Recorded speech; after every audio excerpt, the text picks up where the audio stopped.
بسم اللہ الرحمن الرحیم۔ قرآن کریم کی روشنی میں ملاقات کا ایک اہم ادب۔ اور کوئی شخص کسی دوسرے شخص سے ملاقات کے لیے جائے اور وہاں سے جواب ملے کہ ابھی ملاقات مشکل ہے، تو ایسی صورت میں قرآنی حکم یہ ہے کہ آدمی واپس لوٹائے۔ اس صورت میں اگلے شکوہ کرنا اور ناراضگی کا اظہار کرنا درست نہیں، کیونکہ یہ ممکن ہے کہ اس شخص کے لیے اس وقت ملاقات کرنا مشکل ہو۔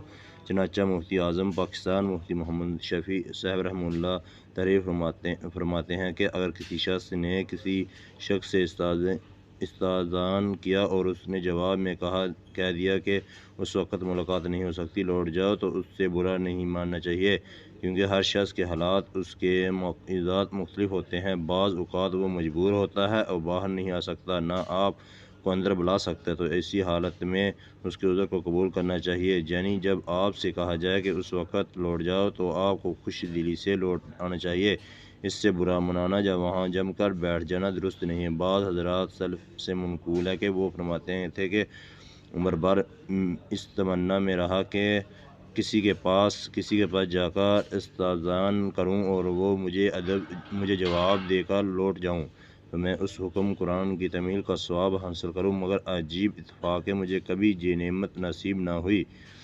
المعارف القرآن سورۃ النور آیت نمبر 28۔ البتہ اس شخص کو بھی چاہیے کہ اگر کوئی عذر نہ ہو تو بلا وجہ ملاقات کرے۔